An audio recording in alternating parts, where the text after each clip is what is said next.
Halo semua, selamat datang kembali. Pernah kepikiran nggak sih apa jadinya kalau sebuah negara itu bangkrut? Kehabisan duit? Sama kayak kita, negara juga bisa punya utang.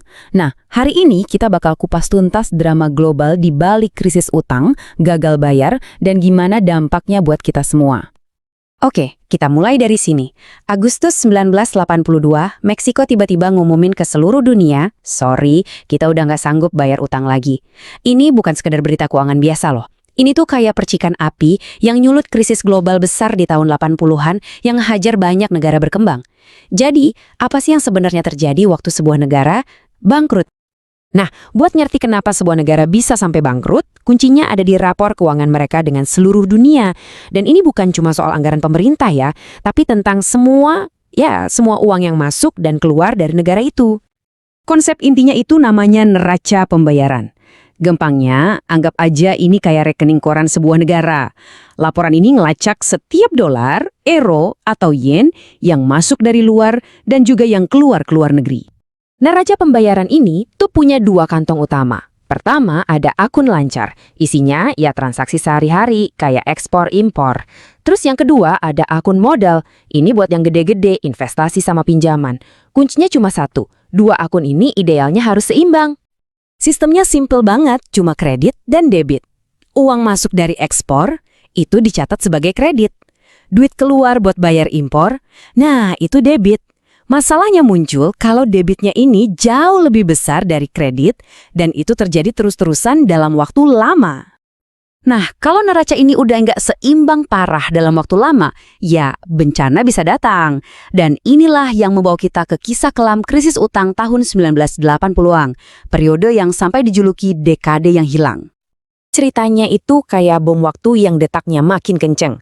Awalnya, harga minyak meroket, negara-negara OPEC tajir melintir. Duitnya yang disebut petrodolar dipinjemin gede-gedean sama bank-bank barat ke negara berkembang. Kelihatannya enak kan? Tapi tiba-tiba suku bunga di AS naik gila-gilaan. Pinjaman yang tadinya murah mendadak jadi beban yang nggak mungkin dipikul. Dan puncaknya, yaitu tadi, Meksiko angkat tangan. Skala pinjamannya itu gila banget. Coba bayangin, cuma dalam 4 tahun, total utang negara berkembang itu naik lebih dari 2 kali lipat. Dari sekitar 180 miliar, jadi lebih dari 400 miliar dolar.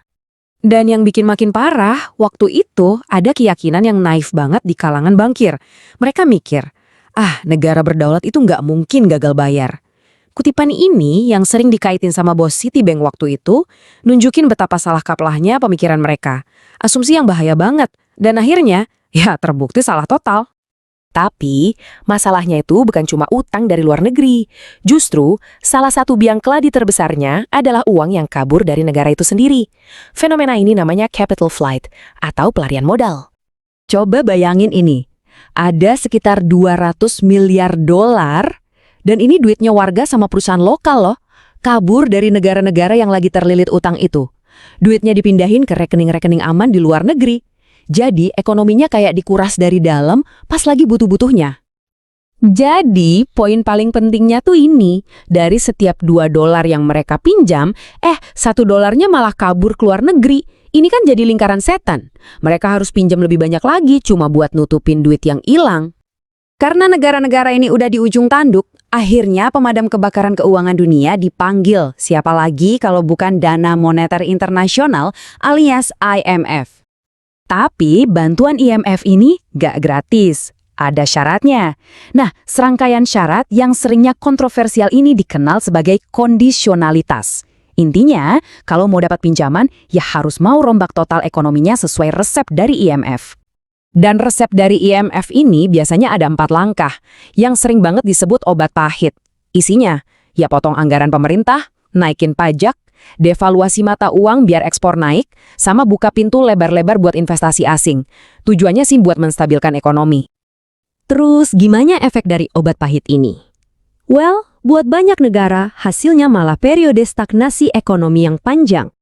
Tahun 80-an itu sampai dikenal sebagai dekade yang hilang di Amerika Latin dan Afrika. Negara-negara ini udah nurutin resep IMF, tapi ekonominya malah nggak tumbuh. Di Amerika Latin, pendapatan per kapita mereka malah anjlok 7%. Tapi cerita kemudian berbalik total. Krisis keuangan global tahun 2008 itu membalikan skenarionya. Kali ini, masalahnya bukan dari negara berkembang, tapi justru dari jantungnya sistem keuangan dunia, Amerika Serikat. Ini bukti kalau negara paling kaya sekalipun bisa goyah. Salah satu penyebab utamanya kali ini adalah ketidakseimbangan global. Jadi Amerika Serikat itu defisit perdagangannya gede banget. Nah, defisit ini ditutup sama surplus raksasa dari Cina, negara-negara Asia lain, dan para pengekspor minyak. Semua duit surplus itu ngalir balik ke AS, dan inilah yang nyiptain gelembung kredit yang akhirnya meledak. Oke, buat lihat gimana tantangan ini masih relevan sampai sekarang, kita coba lihat kasus Brazil. Negara ini tuh contoh pas banget soal janji sekaligus risiko dari pembangunan. Brazil ini sering banget disebut sebagai contoh klasik dari jebakan pendapatan menengah. Udah lebih dari 40 tahun loh negara ini kayak kejebak, susah banget buat naik kelas jadi negara berpenghasilan tinggi. Ini nunjukin betapa susahnya mencapai pertumbuhan yang stabil dan bisa dinikmati semua orang. Dan salah satu masalah utamanya adalah ketimpangan yang luar biasa. Coba deh bayangin, 20% orang paling kaya di Brazil itu menguasai hampir 60% dari total pendapatan. Sementara itu, 40% penduduk paling miskin cuma kebagian sekitar 10%. Kesenjangannya dalam banget. Angka ini ya disebut koefisien Gini, jadi buktinya.